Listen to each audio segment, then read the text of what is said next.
നമസ്കാരം, എല്ലാവർക്കും knowledge recipes ചാനലിൻ്റെ അതിവേഗ ഗണിതം സെഗ്മെൻറ്റിൻ്റെ ആദ്യത്തെ വീഡിയോയിലേക്ക് സ്വാഗതം.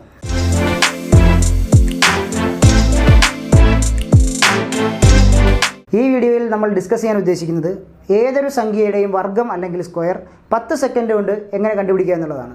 എല്ലാവിധ മത്സര പരീക്ഷകളിലും ഒഴിച്ചുകൂടാൻ പറ്റാത്തൊരു ഭാഗമാണ് സംഖ്യകളുടെ വർഗ്ഗം എന്ന് പറയുന്നത്. അത് PSC ആയാലും UPSC ആയാലും SSC ആയാലും അല്ലെങ്കിൽ ബാങ്ക് തല പരീക്ഷകളായാലും നമ്മൾ സാധാരണ കുറച്ച് സമയമെടുക്കുന്ന മേഖലയാണ് ഗണിതത്തിൽ വർഗ്ഗം കണ്ടുപിടിക്കുക എന്നുള്ളത്. നമുക്ക് വളരെ എളുപ്പത്തിൽ 10 സെക്കൻഡിനുള്ളത് എങ്ങനെ ചെയ്യാമെന്ന് നോക്കാം.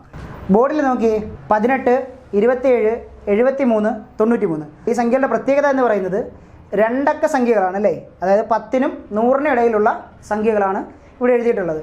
അപ്പോൾ ഇതിൻ്റെ വർഗ്ഗം വളരെ എളുപ്പത്തിൽ എങ്ങനെ കണ്ടുപിടിക്കുക എന്ന് നോക്കാം. നമ്മൾ സാധാരണ രീതിയിൽ എങ്ങനെയാണ് വർഗ്ഗം ചെയ്യുന്നത്? ഇപ്പോൾ 18ൻ്റെ വർഗ്ഗം ചെയ്യണമെങ്കിൽ നമ്മൾ എന്ത് ചെയ്യും? 18 ഗുണം 18 നമ്മൾ ഗുണിച്ച് നോക്കും അല്ലേ. 8 8 64, ശിഷ്ടം 6, 1 8 6 14, 1 8 8, 1 1 1, 4 8 4 12, 2, ശിഷ്ടം 1 1 1 2 1 3, 324. നമ്മൾ ഈ മെത്തേഡിലാണ് സാധാരണയായി വർഗ്ഗം കണ്ടുപിടിക്കുന്നത്. അപ്പോൾ നമ്മൾ ഗുണിച്ചെഴുതുമ്പോൾ, അതായത് 18 ആയതുകൊണ്ട് നമുക്ക് പെട്ടെന്ന് ചെയ്യാൻ കഴിഞ്ഞായിരിക്കും. പക്ഷേ 73 93 സംഖ്യകളൊക്കെ വരുമ്പോൾ കുറച്ചുകൂടി സമയമെടുക്കും. പക്ഷേ നമുക്ക് വളരെ എളുപ്പത്തിൽ എങ്ങനെ വർഗ്ഗം കണ്ടുപിടിക്കുക എന്നുള്ളത് നമുക്ക് നോക്കാം. 10 സെക്കൻഡിനുള്ളിൽ എങ്ങനെ നമുക്ക് വർഗ്ഗം കണ്ടുപിടിക്കാം. നമ്മൾ 18 അതുപോലെ എഴുതി, 18ൻ്റെ സ്ക്വയർ. ഇനി ചെയ്യുന്നത് ഒറ്റയുടെ സ്ഥാനത്ത് അക്കത്തിൻ്റെ സ്ക്വയർ എടുക്കുക. 8ൻ്റെ സ്ക്വയർ 64 അതുപോലെ എഴുതി. 10ൻ്റെ സ്ഥാനത്തെ അക്ക 1ൻ്റെ സ്ക്വയർ 1 അതുപോലെ എഴുതി. ഇനി ചെയ്യാനുള്ളത് ഈ 3 സംഖ്യകളെ തമ്മിൽ ഗുണിക്കുക. 1 8 8, 8 2 16. അത് ഇവിടുന്ന് ഒരു സ്ഥാനം വിട്ടതിന് ശേഷം എഴുതുക, തമ്മിൽ കൂട്ടുക.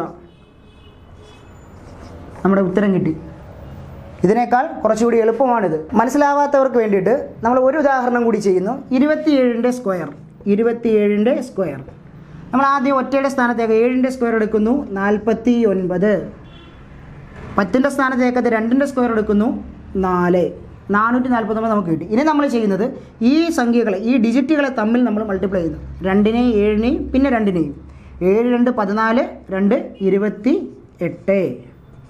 ഇത് തമ്മിൽ നമ്മൾ കൂട്ടുന്നു. അതായത് നമ്മൾ എഴുതുമ്പോൾ ഒറ്റയുടെ സ്ഥാനം വിട്ടതിന് ശേഷം മാത്രം എഴുതണം. 9 8 4 12, 2, ശിഷ്ടം 1, 4 2 6 1 7, 729. അപ്പോൾ ഇത് മനസ്സിലാവാത്തവർക്ക് നമുക്ക് വീണ്ടും ഒരു എക്സാമ്പിളിലേക്ക് പോകാം. നമ്മൾ 73യുടെ സ്ക്വയർ കണ്ടുപിടിക്കുന്നു. സാധാരണ എഴുതുന്നത് 73 × 73 എഴുതിയൊക്കെ നമ്മൾ ചെയ്യും. പക്ഷേ ഇവിടെ നമ്മുടെ എളുപ്പവഴി നമ്മൾ അപ്ലൈ ചെയ്യുന്നു. 73യുടെ സ്ക്വയർ. അപ്പോൾ നമ്മൾ ഇവിടെ ചെയ്യുന്നു, ആദ്യം 3ൻ്റെ സ്ക്വയർ എടുക്കുന്നു. 3ൻ്റെ സ്ക്വയർ എത്രയാണ്? 9 ആണ്. അപ്പോൾ ഇതിൽ നിങ്ങൾ ശ്രദ്ധിക്കേണ്ട ഒരു കാര്യം എന്നത്, നമ്മൾ സ്ക്വയർ എടുക്കുമ്പോൾ കിട്ടുന്ന നമ്പർ ഒറ്റ അക്കമേ ഉള്ളുവെങ്കിൽ നമ്മൾ അതിനോടൊപ്പം ഒരു 0 ചേർത്ത് കൊടുക്കണം. എന്നിട്ട് ഇനി അടുത്തത് എന്താണ്? 7ൻ്റെ സ്ക്വയർ എത്രയാ? 49. ഇനി നമ്മൾ നേരത്തെ പറഞ്ഞതുപോലെ ഈ 3 ഡിജിറ്റ് തമ്മിൽ മൾട്ടിപ്ലൈ ചെയ്യുന്നു. 7 3 21, 21 ഗുണം 2 42. അത് ഇവിടുന്ന് ഒരു സ്ഥാനം മാറ്റി നമ്മൾ ഇവിടെ എഴുതുന്നു. 9 2 9 4 13 3, ശിഷ്ടം 1 4 1 5, 5329. നിങ്ങളൊന്ന് കാൽക്കുലേറ്റർ എടുത്ത് ചെയ്ത് നോക്കിയത് ശരിയാണോ എന്ന്. ഇനി നമുക്ക് വീണ്ടും അടുത്തൊരു എക്സാമ്പിളിലേക്ക് കൂടി പോവാം. അടുത്ത എക്സാമ്പിളാണ് 92. 92ൻ്റെ സ്ക്വയർ എങ്ങനെ എളുപ്പത്തിൽ കണ്ടുപിടിക്കാം? 92 സ്ക്വയർ കണ്ടുപിടിക്കുന്നത് എങ്ങനെയാണ്? നമ്മൾ എളുപ്പ വഴിയിൽ ആദ്യം 2ൻ്റെ സ്ക്വയർ എടുക്കുന്നു. 4 കിട്ടിയത് ഒറ്റ ഡിജിറ്റ് ആയതുകൊണ്ട് നമ്മൾ എന്ത് ചെയ്യുന്നു? ഒരു 0 ചേർത്ത് കൊടുക്കുന്നു. 9ൻ്റെ സ്ക്വയർ എത്രയാണ്? 81. ഇനി നമ്മൾ എന്ത് ചെയ്തത്? തമ്മിൽ മൾട്ടിപ്ലൈ ചെയ്യുന്നു. 9 2 18, 18 2 36. ഇവിടുന്ന് ഒരു സ്ഥാനം മാറ്റി നമ്മൾ എഴുതുന്നു. 4 6 4 8. ഇപ്പോൾ നമുക്ക് 92ൻ്റെ സ്ക്വയർ വളരെ എളുപ്പത്തിൽ കിട്ടി. അധികം ഗുണനക്രിയകളില്ലാതെ തന്നെ നമുക്ക് 92ൻ്റെ സ്ക്വയർ എളുപ്പത്തിൽ കിട്ടി. അപ്പോൾ ഇങ്ങനെയാണ് നമുക്ക് രണ്ടക്ക സംഖ്യകളുടെ വർഗ്ഗം എളുപ്പത്തിൽ കണ്ടുപിടിക്കുന്ന മെത്തേഡ്.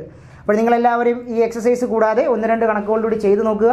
എന്നിട്ട് നിങ്ങൾക്ക് ഈ വഴി എളുപ്പമായി എന്ന് തോന്നുന്നെങ്കിൽ ഞങ്ങളുടെ ചാനൽ സബ്സ്ക്രൈബ് ചെയ്യുക. തുടർന്നുള്ള വീഡിയോകൾ നിങ്ങൾക്ക് നോട്ടിഫിക്കേഷനായി ലഭിക്കാൻ ബെല്ലൈക്കൺ കൂടി എനേബിൾ ചെയ്യുക. അതോടൊപ്പം തന്നെ ചാനൽ നിങ്ങളുടെ കൂട്ടുകാർക്ക് വേണ്ടി ഷെയർ ചെയ്യുക. നന്ദി.